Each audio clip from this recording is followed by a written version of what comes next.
Chaque jour, Charles et Carole vous présentent la leçon de l'école du sabbat.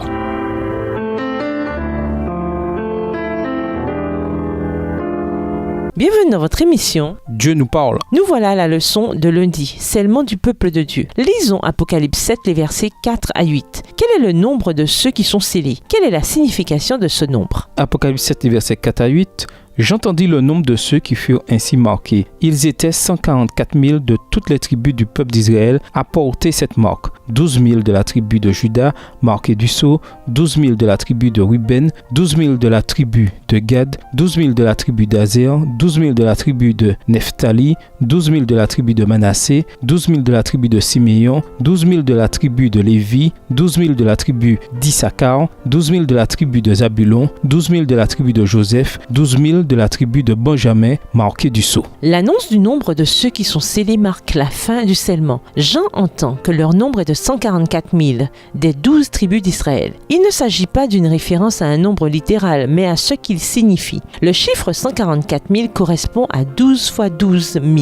12 est un symbole du peuple de Dieu. Les tribus d'Israël est le nombre de l'Église bâtie sur le fondement des apôtres, Éphésiens 2, le verset 20. Ainsi, le nombre 144 000 représente la totalité du peuple de Dieu à la fin des temps. Tout Israël, juif et gentil, qui sont prêts pour le retour de Christ et qui seront translatés sans voir la mort. Les 12 tribus énumérées dans Apocalypse 7 ne sont de toute évidence pas littérales, car les 12 tribus d'Israël, incluant les royaumes du Nord et du Sud, n'existent plus aujourd'hui. Les 10 tribus du royaume du Nord ont été emmenées en captivité pendant la conquête assyrienne, du roi 17 et versets 6 à 23, où elles se sont intégrées aux autres nations. Ainsi, les 12 tribus ne constituent pas le judaïsme d'aujourd'hui. En outre, la liste des 12 tribus dans Apocalypse 7 ne ressemble à aucune autre dans la Bible. Comparez Nombre 1, les versets 5 à 15, Ézéchiel 48, les versets 1 à 29. Juda apparaît comme la première tribu, Apocalypse 7, le verset 5, à la place de Ruben. Comparez Nombre 1, le verset 5. De plus, les tribus de Dan et Éphraïm, incluses dans la liste de Nombre 1 et Ézéchiel 48, ne sont pas mentionnées dans la liste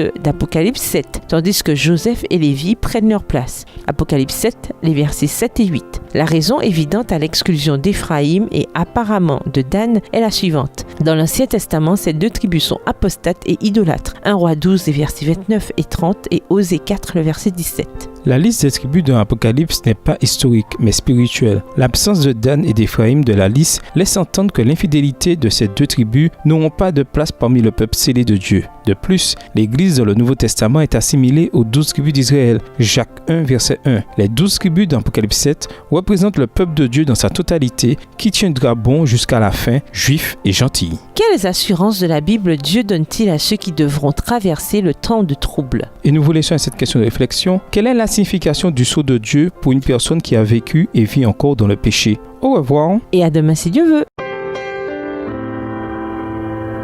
Dieu nous parle. Chaque jour, Charles et Carole vous présentent la leçon de l'école du sabbat.